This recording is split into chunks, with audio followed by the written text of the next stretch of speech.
नमस्कार. श्री स्वामी समर्थ. मी शर्मिला. माझ्या या यूट्यूब चॅनेलमध्ये माझ्या सगळ्या गोड यूट्यूब फॅमिलीचं अगदी मनापासून स्वागत करते. आजचा दिवस तुम्हाला खूप छान जावो ही स्वामी महाराजांच्या चरणी प्रार्थना करते आणि आपल्या आजच्या नवीन व्हिडिओला सुरुवात करते. यावर्षी महाशिवरात्री 15 फेब्रुवारी 2026 रोजी साजरी केली जाईल. ज्योतिषशास्त्रीय दृष्टिकोनातून महाशिवरात्री 2026 अत्यंत खास असणार आहे. ग्रह नक्षत्रांच्या दुर्मिळ स्थितीमुळे या दिवशी 300 वर्षांनंतर एक अतिशय विशेष योग जुळून येत आहे. या दिवशी 12 शुभयोग आणि 4 राजयोग एकाच वेळी असणार आहेत. 300 वर्षांनंतर जुळून येत असलेला दुर्मिळ संयोग 4 राजयोग हे शिवरात्रीच्या मध्ये जुळून येत आहेत. बुधादित्य राजयोग सूर्य आणि बुधाच्या युतीमुळे, लक्ष्मीनारायण राजयोग बुध आणि शुक्राच्या युतीमुळे, शुक्रादित्य योग सूर्य आणि शुक्राच्या युतीमुळे, चतुर्ग्रही योग जो आहे तो संयोगाचा अत्यंत शुभ प्रभाव असणारा आहे, ज्यामुळे या शुभ संयोगात केलेल्या उपायांमुळे आपलं नशीब उजळणार आहे. रविवारी महाशिवरात्र आहे. ही रात्र भगवान शिवशंकरांची महान आणि पवित्र पावन रात्र मानली जाते, कारण या दिवशी अज्ञानाचा अंधार दूर करून ज्ञानाचा प्रकाश पसरतो. आणि पौराणिक कथेनुसार या दिवशी भगवान शिव हे ध्यान अवस्थेतून बाहेर आले होते, ज्याला योग परंपरेमध्ये सर्वोच्च स्थान दिले आहे. आणि म्हणूनच महाशिवरात्री हा दिवस गंगेच्या प्रत्येक थेंबाप्रमाणे अत्यंत पवित्र मानला जातो. पौराणिक कथेनुसार महाशिवरात्रीच्या दिवशी समुद्रमंथनातून निघालेल्या हालाहाल विषाचे शिवांनी प्राशन केले आणि संपूर्ण विश्वाचे रक्षण केले, आणि म्हणूनच यांना नीलकंठ असं नाव पडलं.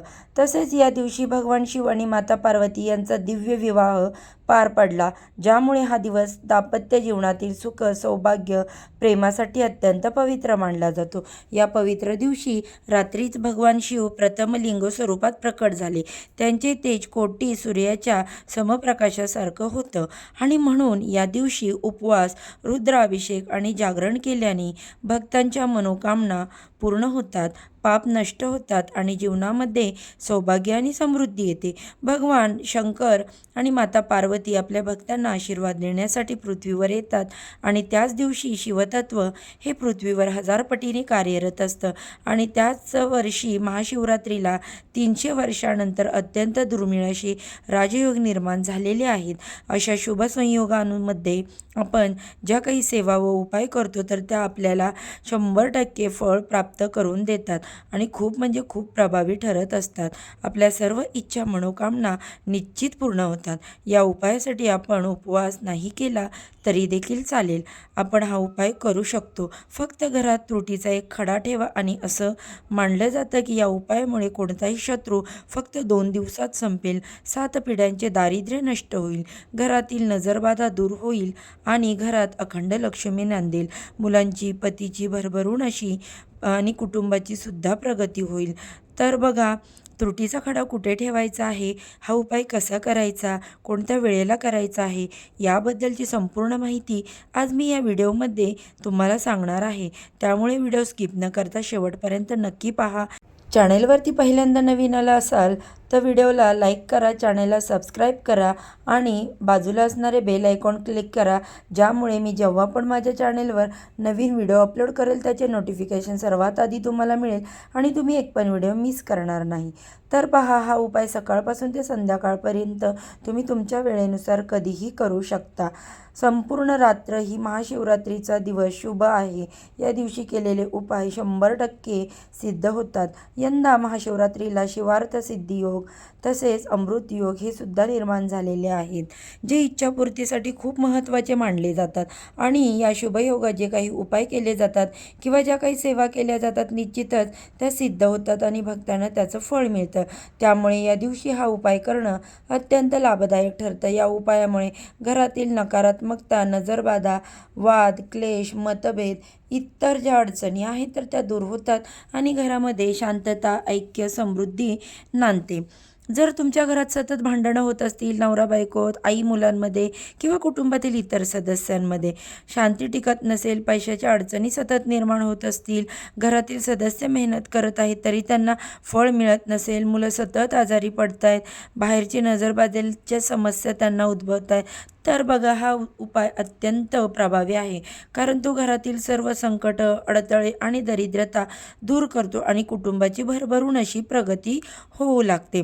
महाशिवरात्रीच्या दिवशी हा उपाय पितृदोष दूर करण्यासाठी सुद्धा खूप प्रभावी ठरतो, कारण भगवान शिव हे पितृदेव म्हणून पूजले जातात आणि त्यांच्या कृपेने पितृदोष नष्ट होतो. तसेच घरातील सर्व दोष दूर होऊन पैसे येण्याचे मार्ग खुलतात. जीवनातील शत्रूंचा नाश होतो आणि शत्रू गुप्त असला तरी त्याचा त्रास दूर होतो. तर हा उपाय करण्यासाठी तुम्हाला पांढऱ्या रंगाची तुरटी वापरणं खूप महत्त्वाचं आहे, कारण पांढरा रंग हा भगवान शिवशंकरांना अत्यंत प्रिय आहे आणि तुरटी धार्मिक, ज्योतिषीय आणि वास्तुशास्त्रानुसार खूप प्रभावी मानली जाते. ती घरातील नकारात्मक ऊर्जा दूर करते, वास्तुदोष नष्ट करते आणि आर्थिक समृद्धी आणते. जर तुम्ही या महाशिवरात्रीला तुरटीचा हा उपाय श्रद्धेने केला तर घरात लक्ष्मीची कृपा कायम राहते आणि घरातील आर्थिक अडथळे दूर होतात. तसेच कुटुंबात सुख, शांती, समृद्धी टिकून राहते. म्हणून या उपायासाठी तुम्हाला महाशिवरात्रीच्या दिवशी सकाळी लवकर उठायचं, सर्वप्रथम स्नान करायचं, अंघोळीच्या पाण्यात तुरटीचा एक खडा टाकायचा आणि त्या तुरटीच्या पाण्याने स्नान केल्याने तुमच्या नकारात्मक ऊर्जा दूर होतील आणि जीवनातील प्रत्येक कामात यश मिळण्याची शक्ती वाढेल. तसेच मन आणि आत्मा शुद्ध होईल. त्यामुळे हा उपाय करताना खडा किंवा वापरायचा तुरटीचा स्नान केल्यानंतर स्वच्छ कपडे परिधान करायची, देवघरातील देवांची विधिवत पूजा करायची आणि जर देवघरामध्ये शिवलिंग असेल तर त्यावरती अभिषेक करणं अत्यंत महत्त्वाचं आहे. मग तो तुम्ही स्वच्छ शुद्ध पाण्याने करा, पंचामृताने करा किंवा मधुदाने करा, तुमच्या इच्छेनुसार. कारण अभिषेक केल्याने भगवान शिवशंकर हे प्रसन्न होतात आणि भक्तांच्या इच्छा, मनोकामना पूर्ण करण्यास मदत होते. जर तुमच्या देवघरामध्ये अजूनही शिवलिंग नसेल तर या पवित्र महाशिवरात्रीच्या दिवशी तुम्ही नवीन शिवलिंग खरेदी करून आणू शकता. ते पंचधातूचे असो किंवा अन्य ते आणू शकता. ज्या प्रकारचे तुम्हाला शक्य होईल ते तुम्ही शिवलिंग घरी घेऊन या आणि त्यानंतर देवघरामध्ये धूप, दीप, अगरबत्ती लावून घरातील वातावरण पवित्र आणि प्रसन्न करायचं. त्यानंतर हा उपाय तुम्ही सकाळी, दुपारी किंवा संध्याकाळी कधीही करू शकता. आता हा उपाय करण्यासाठी तुम्हाला एक तुरटीचा खडा लागणार आहे आणि हा छोटासा खडा तुम्ही घेतला तरी चालेल.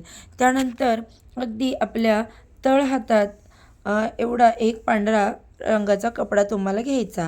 कपडा चांगला असायला हवा. त्या कपड्यावरती तुम्हाला त्या तुरटीचा खडा ठेवायचा आणि त्या पांढऱ्या कपड्यामध्ये तुम्हाला ती बांधून घ्यायची. त्यानंतर आपल्या देवघरामध्ये दिवा लावून तुम्हाला तुरटीचा खडा म्हणजेच ती पोटली उजव्या हातामध्ये घ्यायची आणि 3 वेळेला कालभैरव अष्टकमचं पठण करायचं. जर तुम्हाला शक्य असेल तर तुम्ही 11 वेळेला सुद्धा करू शकता. कालभैरव अष्टकम ही सेवा भगवान शिवशंकरांची खूप प्रभावी सेवा मानली जाते. जेव्हा आपण कालभैरव अष्टकम आपल्या घरामध्ये म्हणतो तेव्हा आपल्या घरात असणारी जी काही अदृश्य शक्ती, वाईट शक्ती आहे, जी काही अलक्ष्मी आहे, तर ती त्या क्षणी घरातून बाहेर जात असते. इतका प्रभावी हा उपाय म्हणजेच ही सेवा मानली जाते आणि म्हणून आपल्याला या कालभैरव अष्टकमचं पठण जे आहे तर ते 3 वेळेला करायचं आहे. आणि त्यानंतर तुम्हाला ही पोटली आपल्या घरातील प्रत्येक व्यक्तीवरून त्याच्या डोक्यापासून ते खाली पायापर्यंत 7 वेळा उतरवून घ्यायची आणि आपल्या देवघरामध्ये म्हणजेच आपल्या घरामध्ये प्रत्येक भिंतीला तुम्हाला ती टच करायची. मुख्य प्रवेशद्वारावरून सुद्धा 7 वेळा उतरून घ्यायची. त्यानंतर ही पोटली घेऊन तुम्हाला तुमच्या घराजवळ असणाऱ्या महादेवांच्या मंदिरात जायचं आहे.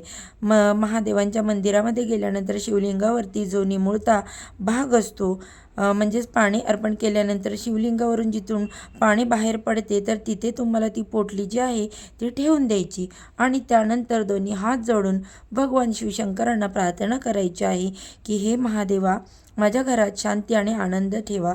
माझ्या घरात नेहमी समृद्धी असावी. कोणती अडचण माझ्या आयुष्यात कधी असू नये. आर्थिक समस्या कधी येऊ नये. तुम्हाला ही प्रार्थना शिवशंकरांना करायची आहे. मला आयुष्यात योग्य मार्गावरती ठेवा आणि मला कधी भटकू देऊ नका. आजपर्यंत मी ज्या काही चुका केल्या आहेत तर त्या चुका माझ्या माफ करा. तुमचा आशीर्वाद हा माझ्यावरती सदैव राहो. माझ्या घरातील सर्व अडचणी ज्या आहेत तर त्या निघून जाऊ द्या.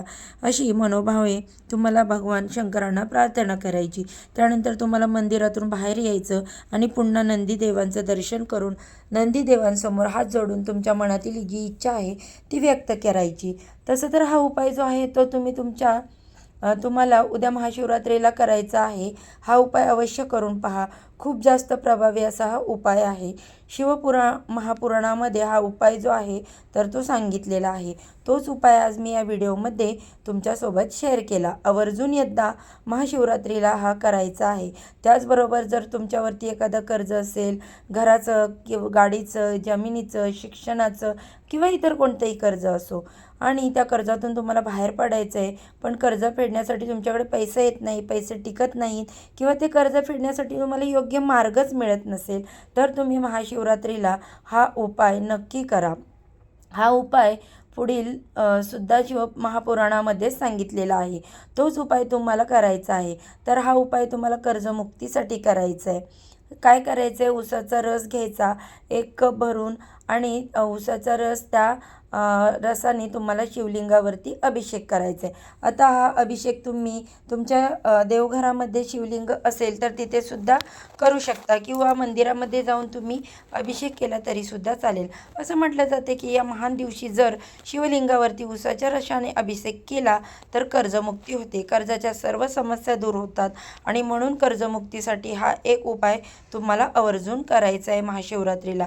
हे दोन्ही उपाय खूप प्रभावी आहेत, त्यामुळे तुम्ही ते नक्की करा.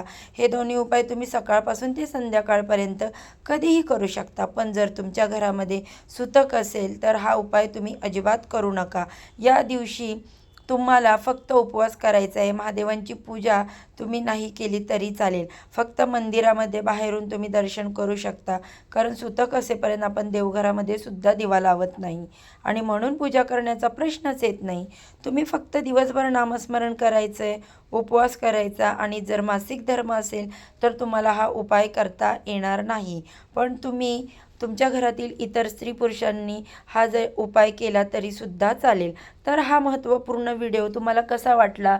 व्हिडिओमध्ये मी जी माहिती तुम्हाला सांगितली ती जर तुम्हाला पटली असेल तर व्हिडिओला जाता जाता एक लाईक नक्की करा.